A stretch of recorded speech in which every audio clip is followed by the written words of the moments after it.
গাছ থেকে ঝরে যাওয়া আম কি ফেলে দিচ্ছেন? ফেলে না দিয়ে এই কাঁচা আমগুলি সংরক্ষণ করে রাখতে পারবেন। এখন কিন্তু প্রচুর ঝড় বৃষ্টি হওয়ার সময়, তো আমের কড়ি কিন্তু পড়ে যায়। তো যদি পড়ে যায় তাহলে অযথা নষ্ট করে না ফেলে দিয়ে আপনি কাজে লাগাতে পারেন। যেমন এটা ছুলে নেওয়া হয়েছে, আপনি ইচ্ছে করলে এটাকে কেটে রোদে শুকানোর জন্য ব্যবস্থা করতে পারেন। রোদে শুকিয়ে রাখলে সারা বছর আপনি পানিতে ভিজিয়ে যখন ইচ্ছে তখন আচার তৈরি করতে পারবেন, বা শুকনাটাও আচার তৈরি করে খাওয়া যায়। অন্য রেসিপিতে দেখিয়েছি, আমার শাহানা ব্লগ চ্যানেলে দেওয়া আছে। আজকে যে আমটা দেখতে পাচ্ছেন, তো কয়েকটা হচ্ছে ছুলিয়ে আমার মেয়ে হচ্ছে রোদে দিয়ে দিয়েছে, এটা আমি দেখাচ্ছি।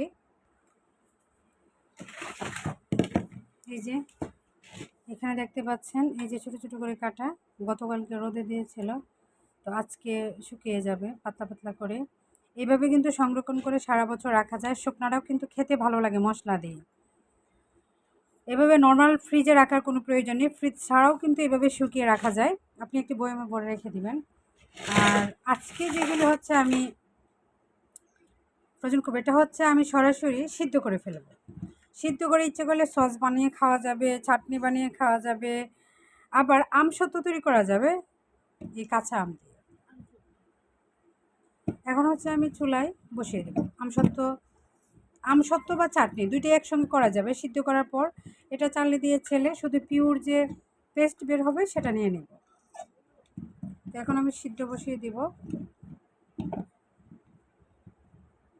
যাদের আশেপাশে প্রচুর গাছ আছে বা নিজস্ব গাছ আছে, তো এভাবে আম কিন্তু সারা বছর সংরক্ষণ করে রেখে মজা করে খেতে পারেন। চাটনি ভাতের সঙ্গে খাওয়া যায়। আবার আমসত্ত্ব তো সারা বছরে কি খাওয়া যায় অনেকেই জানি। আমসত্ত্ব খাই না, পছন্দ করি না এমন মানুষ খুব কম পাওয়া যাবে। কাঁচা আম দিয়েও আমসত্ত্ব তৈরি করা যায়। ফ্রুট কালার দিয়ে দিলে আপনার পাকা আমের মতো হয়ে যাবে, বা এমনিতেও আপনি কাঁচা আমটাকে করে নিতে পারেন, একটু কালার ভিন্নতা হবে, কোনো সমস্যা নেই। তো কে কীভাবে সংরক্ষণ করেন আমাকে কমেন্ট করবেন ভিডিওর মাধ্যমে। এগুলিকে আমি সিদ্ধ বসিয়ে দেবো।